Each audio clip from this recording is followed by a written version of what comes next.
La Llosa de Ranes rebrà 107.000 euros en 3 anualitats per a la millora de les instal·lacions esportives. En concret, amb els diners de la Conselleria d'Educació, Cultura i Esport, es construiran 2 pistes de pàdel en l'entorn del pavelló que ara està en construcció. A més, es cobriran les grades del camp de futbol El Sequiol i s'adequaran els vestidors de la piscina per a les persones amb mobilitat reduïda.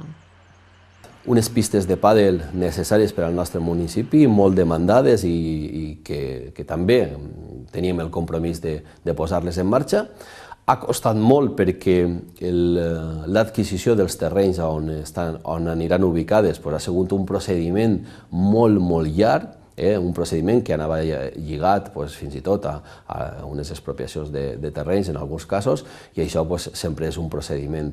administratiu molt lent, farragós, i això ha dificultat. Ara que tinguem la possibilitat, que els terrenys ja els tinguem, amb aquestes ajudes, amb aquesta subvenció, anem a fer 2 pistes de pàdel i després també una demanda molt important i de temps per part dels aficionats al futbol del CD Llosa, a tots els nivells, des dels pares de l'escola com els aficionats del primer equip. Ens demanen una coberta, millorar la grada que tinguem del nostre camp de futbol, el Sequiol, millorar-la amb una grada que per almenys cobrisca una part,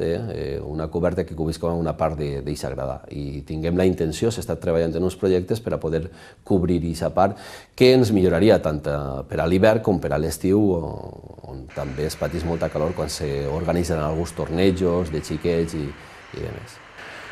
El conveni és trianual, però permet que nosaltres puguem posar en marxa les obres en el primer any. El conveni és trianual en la forma de pagament, que l'Ajuntament rebrà els recursos d'estos 107.000 euros, que són el total que venen destinats d'aquestes ajudes del PIT. Però nosaltres la intenció és, una vegada signem el conveni, que l'altre dia parlàvem amb el director general, en Mateo Castellà, recentment, que van tindre l'oportunitat de poder parlar amb ell d'aquest tema, estem expectants a que ens criden per a signar el conveni. Amb la signatura del conveni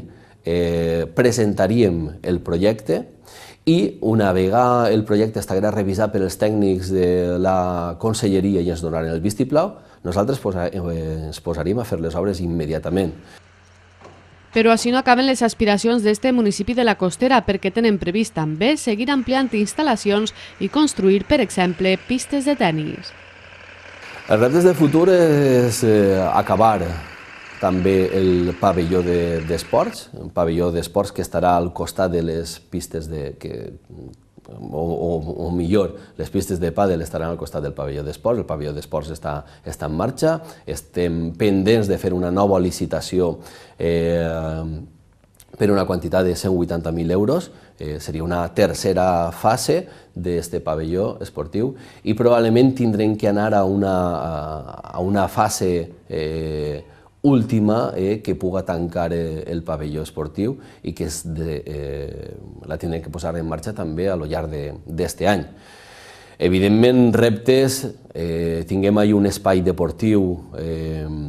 uns terrenys per a l'ús esportiu que n'hi ha que anar concretant. Concretant, per exemple, en un camp de futbol set de gespa artificial, que poguera descongestionar ara mateix el camp de futbol El Sequiol, donat que l'escola de futbol està funcionant molt bé, donat que el primer equip també està funcionant molt bé, poden donar-se en alguns casos solapaments d'horaris. Amb un camp de futbol set probablement podrien descongestionar i donar major possibilitats a l'hora d'entrenar i a l'hora de... Enguany mateix s'ha fet un equip nou, un equip de futbol femení, que està també treballant molt bé i està obtenint uns resultats i per tant el futbol femení és una aposta que ha fet l'escola i que ara mateix pot estar en una situació de creixement.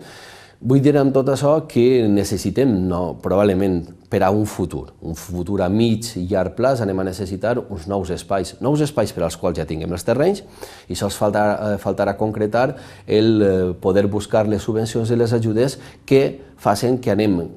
creant i millorant aquest espai on estan situats. El pavelló, les pistes de pàdel, i on probablement se podrà situar un camp de futbol 7, i on probablement també se podrien situar unes pistes de tennis. Amb aquestes actuacions es permet ampliar l'oferta esportiva del poble i al mateix temps les instal·lacions s'adaptaran a les necessitats de les persones amb mobilitat reduïda.